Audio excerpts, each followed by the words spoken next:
Thanks for tuning in. I am still under the weather. I've had the C for the past week, and so I sound like a Muppet. Today's video, ageism. Yeah, we're obsessed. We are obsessed with not aging. And I stumbled across a video of Bridget Fonda.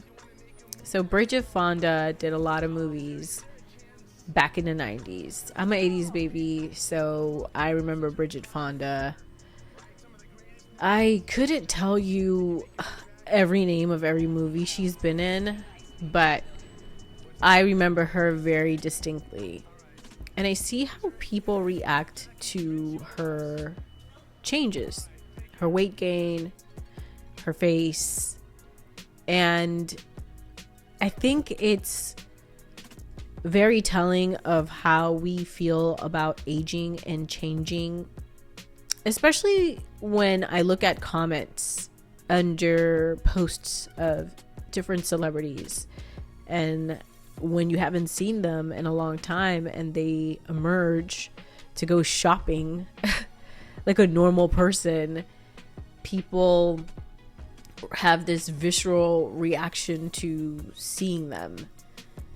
The reaction is so depressing because it's almost like we don't allow people to just be human beings, to just live. And it's a privilege to get older. It's a privilege. I remember getting into this fight with this girl.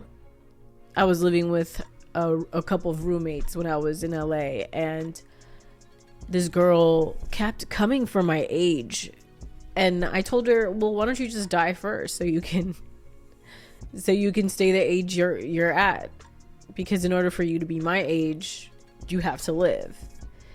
And it's the same way I feel about people criticizing celebrities for aging, especially when they're aging gracefully. And by gracefully, I mean they're not getting Botox, plastic surgery, facelifts, all this stuff to keep up with the Joneses or keep up with celebrity standards. I see why so many celebrities don't want to reemerge and they don't want to get back into film, because there's so much pressure. Not just the public's pressure to stay looking young, but also film executives and casting directors. It's difficult. Knowing that you have to go back in there and they're going to tell you to tweak something is kind of depressing, especially when you've earned your wrinkles, you've earned your saggy skin. And I, like a lot of people, don't feel comfortable completely with aging. Not necessarily the age part, but the actual physical aging part. And of course, when I turn 40, I'm going to get work done for many different reasons. The more I age, the more I look like my mother, and I do not like her. And so when I look in the mirror, I feel kind of uncomfortable because I look like her. I'm just like, oh God, I look like the person that emotionally traumatized me and physically abused me. And and it took so long for me to even like the way I looked, because she criticized the way I looked so much, that by the time I started really appreciating the way I looked, I was already in my late 20s, and then I started aging. And I'm like, when I finally get used to my face, now I want to get wrinkles, now I want to get saggy skin, now my jowls want to look weird. Great. And I know some of you guys are like, but you don't look that old. I'm like, yeah, compare me to what I was 5 years ago, huge difference. And it could be because I drank a lot, smoked a lot, lifestyle choices was that driving force for my face to look weird. But still, I really want to work on it. I want my face to be more symmetrical. I have a good side of my face, and it's the side that I'm showing you. So I see how people get so obsessed with plastic surgery. You know, Nicki Minaj, she has plastic surgery. You know, the BBLs, the boobs, the this, the tummy tucks, I think, or liposuction, whatever. Shoot, even Drake has had liposuction, allegedly. But if you see his stomach, you're like, yeah, you ain't look like that. But we have gotten to the point where if we see someone look or resemble any type of natural, it's weird to us. It's not weird to me because I appreciate natural beauty. Maybe I don't appreciate it so much on myself, but when I see a natural body or a natural face, I'm like, hell yeah, that's nice. I want that confidence. I want to be able to feel like I could just walk out of the house being natural. But I don't have those feelings for my own personal reasons. And sure, social media may also influence that. I get it. Now, when I see people go in on Rihanna, who's had 2 children, for gaining weight, that is, it's bizarre. Because it's almost like, are women forgetting that they also, are women forgetting that when you're not a celebrity, you yourself, when you get pregnant, you gain weight? Parts of your body drastically changes, like your nose, your hips, your feet size. There's just some things you can't avoid, and you're not about to go under plastic surgery while you're pregnant. That, and there are women that could work out while they're pregnant. That's great. And there are women that cannot. There are women that if they have preeclampsia or any kind of other issues, they can't just hop on a treadmill while they're pregnant. It's not feasible for everybody.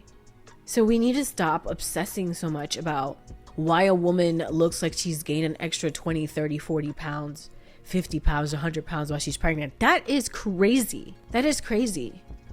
It is mad. It's a sickness, like Abba and Preach says. It's a sickness. It is. It is.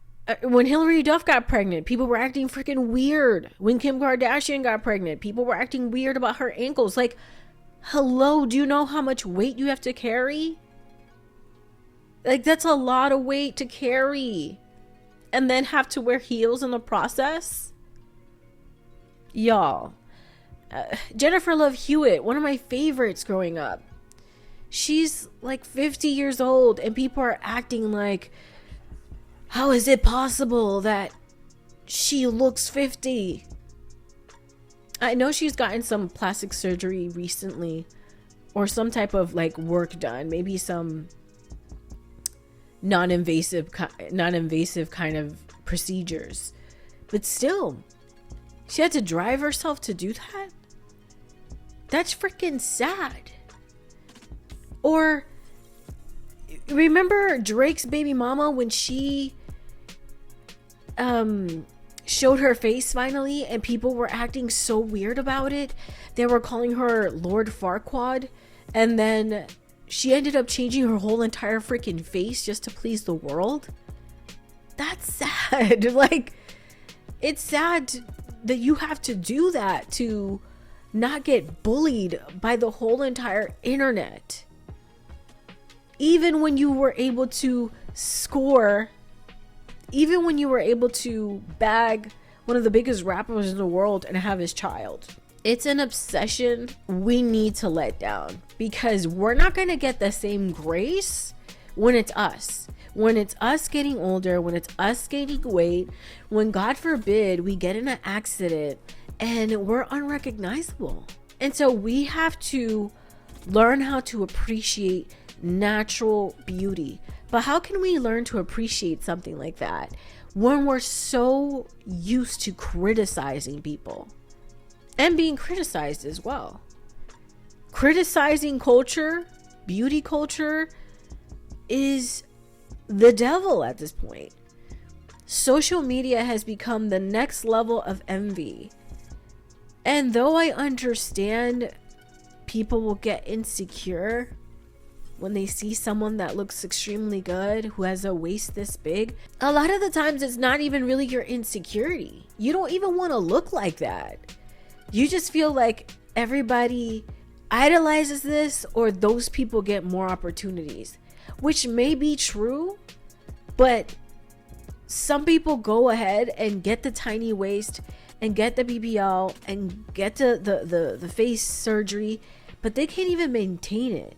They can't even maintain it. And then they're wondering why, man, I don't understand why I got my BBL and my butt went away. I don't understand why I got, you know, my liposuction and my waist isn't snatched anymore. Because a lot of you guys are not willing to work out to keep it.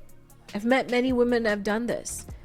They want the snatch waist, but they are not willing to work out for it. Can you imagine spending thousands of dollars to get on a table just to not even take care of your surgery? You just risked your life. You just risked your life. And you're not even going to take care of the surgery you just risked your life for. Yeah, I really would love for us to start appreciating natural beauty. It is about time. And plastic surgery, when it's done in these tiny micro amounts where you really can't notice that there's plastic surgery over time, where it looks like you're aging gracefully, but you're just aging slowly because you got some little work done, that's good. That's fine. But when we're getting these drastic surgeries and we don't even look timeless anymore, we're starting to look like Kylie Jenner that's inflated and waxed up. It's not sexy. It's not cute. It's not. For some people, yeah, I get it. It could be a status symbol for some people, but it's not that attractive. We need to stop. Celebrities are just as much people as we are. They're just as much people as we are. They go to the bathroom, they cry, they freaking get colds, they sleep, you know what I'm saying? They have bad days like everyone else. And if you want that same grace, you want people to be kind to you when you've gained 20, 30, 40 pounds. You want people to be kind to you and not treat you like you're invisible because you have a couple extra wrinkles on your face, or you're 90 years old and you're not Betty White, super famous. You're just a regular old lady. You will have to set the tone. Gotta learn how to be respectful. And also look at aging as a privilege, as a beautiful privilege. Privilege full of history, full of wisdom, full of lessons, full of stories. Okay? And kudos to the women that are aging and they're happy. They look in the mirror and they go, oh, another wrinkle. Okay. Getting closer to see the Lord. Like, you know, like there are people like that. And I love that. Whew, yeah.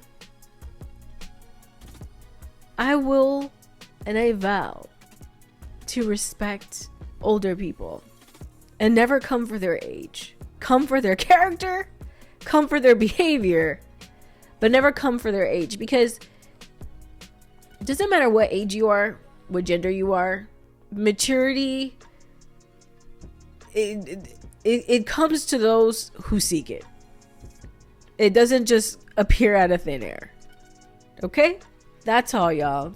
Thank you for stopping by and listening to my nasally rant. And I'll catch you guys on the next one. See ya.